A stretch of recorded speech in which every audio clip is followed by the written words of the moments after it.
Nous allons entendre Maître Lacueille, qui est habituellement conseil des chirurgiens.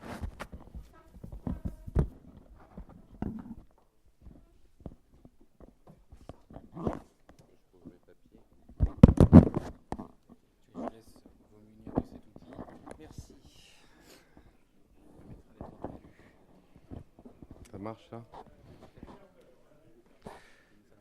Cher professeur, je serai très obéissant. Je suis obéissant surtout avec les médecins, parce que moi, je les aime, je les respecte, je les défends.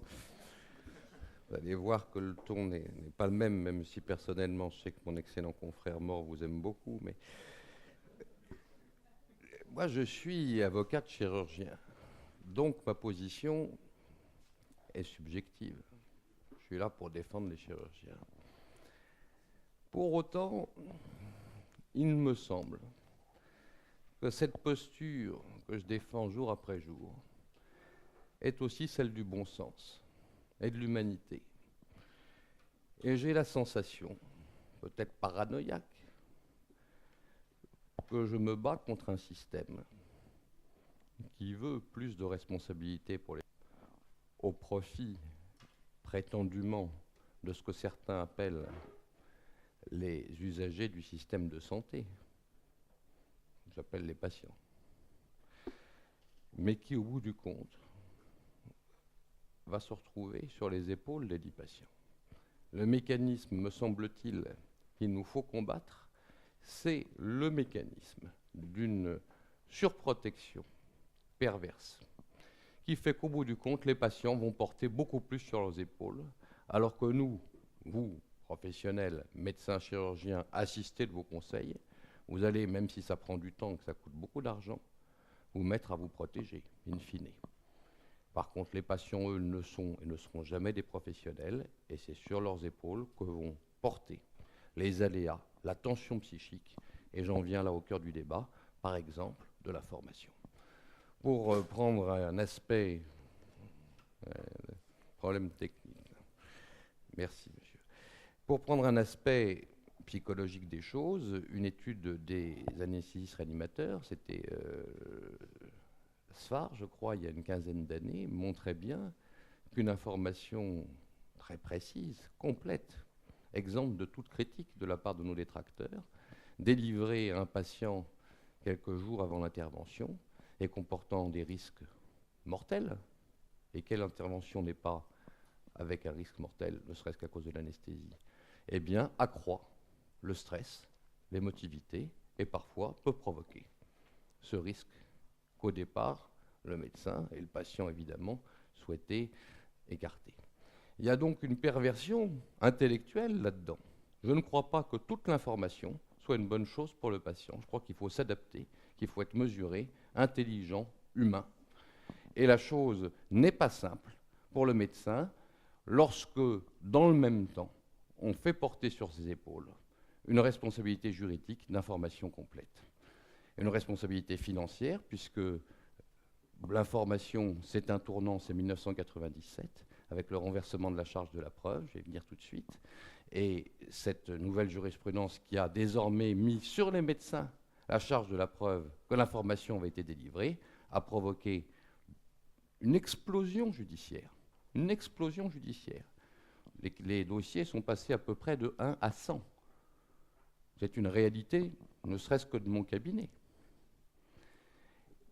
Et ce mécanisme-là, au bout du compte, va faire que les médecins, souhaitant se protéger, vont faire porter sur les épaules du patient la décision, principe consumériste, le patient décide, mais avec tout un tas de décalages dans le temps, sur 10, 20, 40, 50 ans. L'explosion judiciaire, par exemple, c'est l'explosion des primes d'assurance. Je crois qu'en obstétrique, la prime d'assurance est au minimum de 20 000 € par an. Je ne sais pas comment nos chirurgiens obstétriciens de secteur 1 font pour payer cette prime, sachant qu'il y a tout un tas d'autres choses qu'ils ont à payer dans le même temps. Ça signifie qu'il y a de moins en moins d'obstétriciens, mais vous êtes 1000 fois mieux placés que moi pour le savoir. Où allons-nous?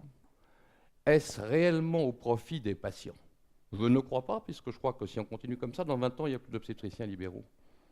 Est-ce que c'est cette disparition des obstétriciens libéraux au profit des patients? ou s'agit-il d'une générosité qui n'est pas payée par ceux qui la défendent et qui, au bout du compte, je le disais tout à l'heure, va être supportée par tous les citoyens, donc les patients.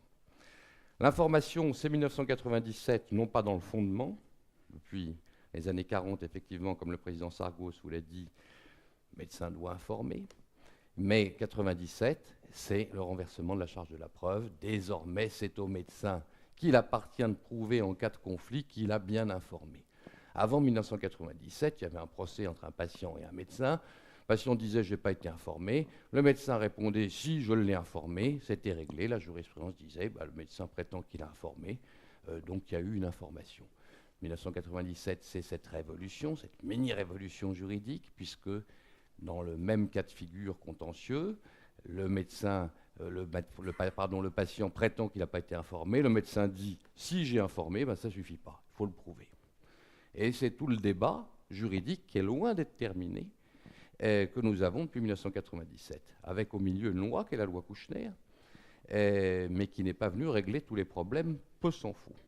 Puisqu'il faut informer, certes, qui doit informer le médecin, le chirurgien, c'est pas le voisin, c'est évident, mais de quoi et comment? Dès après cette jurisprudence, l'AFSAPS, dans un grand réflexe de sagesse, on peut avoir parfois, dit attention, privilégions l'information orale. Et ça, c'est tout l'esprit philosophique, toute l'humanité de notre médecine française. Parce qu'aux États-Unis, on n'en est plus du tout là, vous le savez aussi. Donc les médecins, et nous, les défenseurs des médecins, nous disons, attention, l'oral, l'humain, c'est fondamental. Il ne faut pas tomber dans un système juridique complet. Puisque là, ça serait tout de suite songer à protéger le médecin complètement. Et les patients vont trop en prendre dans la figure. Il faut garder bonne mesure. Et c'est dans ce sens-là que, à côté de documents écrits qui commençaient à se développer à partir de ces années-là, était préconisé tout de même tout un tas d'autres éléments, des indices. En droit civil, on va appeler ça des présomptions, faisant apparaître que le médecin avait informé. Donc, au-delà du document écrit, il y avait par exemple la lettre au médecin traitant, adressée par le chirurgien au médecin traitant, souvent dictée d'ailleurs, en présence du patient. Il y avait les consultations, leur nombre, préalable à l'intervention, leur durée, si tant est qu'on pouvait les quantifier, encore qu'un carnet de rendez-vous peut permettre de montrer qu'il y a 4-5 consultations par heure, tout un tas de choses comme ça. Et ça nous permettait, à défaut d'écrit, puisqu'en 97, 98, 2000, tous les médecins français ne sont pas mis à l'information écrite en une seule seconde. Ça nous permettait de combler l'absence de l'écrit. Et puis l'écrit est, Dieu merci, intervenu de plus en plus. Je dis Dieu merci, non pas que je pense que ce soit une bonne chose, Dieu merci pour la défense des médecins, qu'ils ne se fassent pas condamner sur ce terrain alors que souvent ils ont quand même informé. Et là, il restait quand même quelques cas de figure, et j'en ai encore quelques-uns à mon cabinet, où il n'y a pas d'écrit signé. J'y reviendrai à la fin, c'est le problème des sociétés savantes, et votre académie, à mon avis, peut avoir un rôle majeur. Il me semble que les écrits les plus sécurisants pour les praticiens, mais aussi pour les patients, ce sont les écrits qui ont été établis à l'initiative des sociétés savantes. Nathalie Bricou, qui est membre de la SOFCPRE, société savante de chirurgie plastique, on va vous le dire, c'est une des sociétés savantes qui a établi elle-même ses fiches d'information, quasiment acte par acte. Et chacun des membres, des spécialistes, peut aller la prendre et la faire signer. Très important document, parce qu'il a le sceau scientifique, il a le sceau institutionnel. Et on voit mal un expert judiciaire venir en contester la teneur, même si cette teneur n'est pas exhaustive. Car c'est un des problèmes qui se posent aujourd'hui, et qui est sur la table. C'est le caractère exhaustif ou non de l'information. Et poser la question, suffit à montrer son inanité. Comment et qui peut prétendre informer si peu de temps? Comment et qui peut prétendre informer exhaustivement un patient de n'importe quel geste? Je laisse chacun de vous choisir le geste le plus simple de sa spécialité et vérifier en son esprit si on peut absolument tout lister. Je ne vous parle même pas d'une seconde difficulté, qui est celle non plus de la preuve, car nos généreux détracteurs, qui appellent bien inconsciemment à ce que nous développions des preuves, n'évoquent pas ce qui me semble être, sur le plan philosophique, la chose la plus importante. Non pas la preuve, mais la compréhension. Est-ce que notre patient, il a bien compris? Et je peux lui faire signer 2 pages ou 3 pages ou 4 pages à la française, et c'est ça déjà une belle chose. On fasse signer un document, c'est fondamental. Hein. Je peux lui faire à l'américaine signer un document de 170 pages, j'en ai eu un sous les yeux. Pour un geste chirurgical, 170 pages à par effet signé. On voit le ridicule. J'aimerais que ce soit l'un des rares domaines où nous ne suivions pas nos cousins américains. Néanmoins, que ce soit 4 pages ou 170, l'important, Madame le bâtonnier mort, vous serez d'accord avec moi, ça n'est pas de protéger le chirurgien, c'est que le patient ait compris. Et la signature du document, en rien, ne va permettre de le justifier. Et rien, à vrai dire, objectivement, juridiquement, ne va permettre au médecin de prouver que le patient a compris. La phrase « je sous-signé patient ai été totalement informé et parfaitement compris », elle veut dire quelque chose ou elle veut rien dire? Quand j'ai des dossiers où il n'y a que ça, au lieu d'avoir une fiche d'information de 4-5 pages, on me dit ça vaut rien. Donc 4-5 pages, je les donne, on me dit ah oui mais il manque telle chose. 170 pages, j'oserais jamais, il n'a rien compris. Bien alors il faut qu'il fasse médecine avant de se faire opérer, malheureux. Mais on va y venir. On va y venir, puisque je voyais tout à l'heure les mots de garde-fou. Qui sont les fous?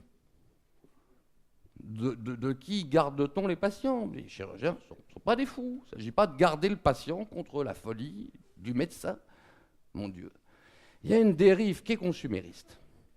Et je crois que cette dérive-là, au bout du compte, à terme, et à terme, ce n'est pas 5-10 ans, c'est 20, 30, 40 ans, c'est toute la communauté nationale qui va la porter.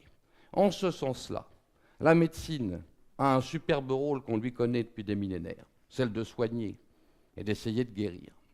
Elle a aussi un rôle philosophique, et je dirais même un rôle politique, qui est de défendre un discours vrai et qui ne soit pas à courte vue.